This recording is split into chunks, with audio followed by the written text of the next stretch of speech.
ನಮಸ್ಕಾರ. ಪ್ರಜಾರಾಜ್ಯ ಕನ್ನಡ ನ್ಯೂಸ್ಗೆ ಸ್ವಾಗತ.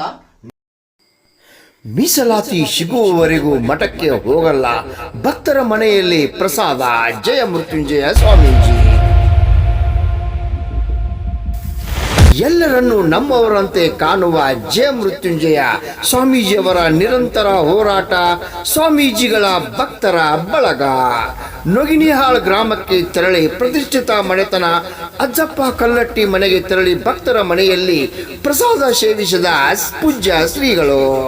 ನಂತರ ಅಜ್ಜಪ್ಪ ಕಲ್ಲಟ್ಟಿ ದಂಪತಿಗಳು ಶ್ರದ್ಧಾ ಭಕ್ತಿಯಿಂದ ಜಯ ಮೃತ್ಯುಂಜಯ ಸ್ವಾಮೀಜಿಯವರ ಪಾದ ಪೂಜೆ ನೆರವೇರಿಸಿದರು.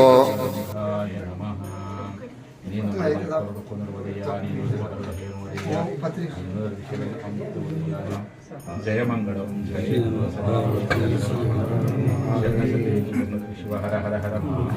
ಲಿಂಗಾಯತ ಪಂಚಮಸಾಲಿ ಸಮಾಜದ ಒಳಿತಿಗಾಗಿ ಅವರ ಮಕ್ಕಳಿಗೆ ಮೀಸಲಾತಿ ಕೊಡುವ ನಿಟ್ಟಿನಲ್ಲಿ ಮಠವನ್ನೇ ತ್ಯಜಿಸಿದ ಸರ್ಕಾರ ಮೀಸಲಾತಿ ಕುರಿತು ಸ್ಪಷ್ಟ ಭರವಸೆ ಕೊಡುವವರಿಗೆ ನಿರಂತರ ಹೋರಾಟ ನಡೆಸುತ್ತಿರುವ ಶ್ರೀ ಜಯ ಮೃತ್ಯುಂಜಯ ಸ್ವಾಮೀಜಿಯವರಿಗೆ ಕಲ್ಲಟ್ಟಿ ಬಂಧುಗಳ ಪರಿವಾರದಿಂದ ಶ್ರೀಗಳಿಗೆ ಸತ್ಕರಿಸಿ ಸನ್ಮಾನಿಸಿ ಅವರಿಂದ ಆಶೀರ್ವಾದ ಪಡೆದರು.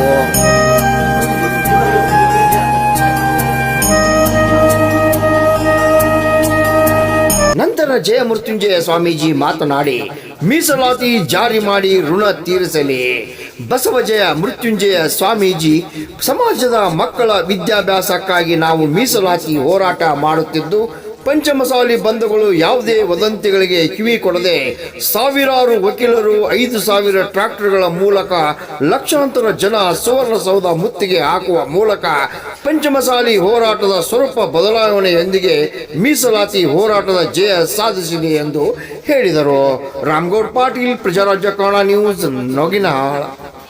ನೆಗನ್ಯಾಳ, ಸುಲ್ತಾನ್ಪುರ್, ಗೋಡಗೇರಿ ಅವರುಗಳೆಲ್ಲರೂ ಮತ್ತೆಲ್ಲ ನಿಮ್ಮೂರಿಗೆ ಬಂದ ಅಷ್ಟು. ಈಗ ಸರ್ಕಾರ ನಮ್ಮ ಹೋರಾಟದ ಸಂಪೂರ್ಣ ನಿರ್ಲಕ್ಷ್ಯ ಮಾಡ್ತಾ ಐತಿ, ಆ ಸಮಾಜಕ್ಕೆ ಸ್ಪಂದನೆ ಮಾಡ್ತಾ ಇಲ್ಲ. ನಮ್ಮ ಹೋರಾಟನೇ ಇವತ್ತು ಬಂದಿರ್ತಕ್ಕಂಥದ್ದು ಭರವಸೆನ ಕೊಡ್ತಾ ಇಲ್ಲ. ಅದು 2 ವರ್ಷ ಆಯಿತು. ಅದಕ್ಕೆ ಒಂದು ಬಿಸಿ ಮುಟ್ಟಿಸ್ಬೇಕು ಅನ್ನೋ ಉದ್ದೇಶಕ್ಕೆ ಪಂಚಮಸಾಲಿಗಳು ಶಾಂತಿಪುರ ಅಷ್ಟೇ ಅಲ್ಲ, ಅನ್ಯಾಯವಾದ ಹೋರಾಟ ಮಾಡೋದು ತೋರ್ಸೋಕ್ಕೋಸ್ಕರವಾಗಿ ನಾಳೆ 15 ತಾರೀಕು ವಿಧಾನಸೌಧ ಮುಖ್ಯ ಆಗ್ತದೆ. ಅದಕ್ಕೆ ಯಾವ ರೀತಿಯಪ್ಪ ಅಂದ್ರೆ ನೀವೆಲ್ಲ ಟ್ಯಾಕ್ಟ್ರಿ ಹೆಚ್ಚು ಟ್ಯಾಕ್ಟ್ರಿ ಬರೋದ್ರಿಂದ ರಸ್ತೆ ಬಂದ್ ಮಾಡ್ಬೋದು, ಹೆಚ್ಚು ಜನ ಬರೋದು ವಿಧಾನಸೌಧ ಒಳಗೂ ಮುಖ್ಯ ಆಗ್ತದೆ. ಹಾಗಾಗಿ ಟ್ಯಾಕ್ಟ್ರಿನೂ ಕಳಿಸ್ಲಿ, ಜನನೂ ಕರ್ಕೊಂಬರ್ರಿ. ಯಾಕಂದರೆ ಪ್ರತಿ ಸೀಸನಿಗೆ ಕಳಿಸ್ತೀರಿ. ಈ ಸಾರಿ 4 ಗಾಡಿ ಇದ್ದರೆ 1 ಗಾಡಿನ ಸಮಾಜಕ್ಕೋಸ್ಕರ ಕಳಿಸ್ತೀನಿ, 3 ಗಾಡಿ ಫ್ಯಾಕ್ಟ್ರಿ ಕಳಿಸ್ತೀನಿ.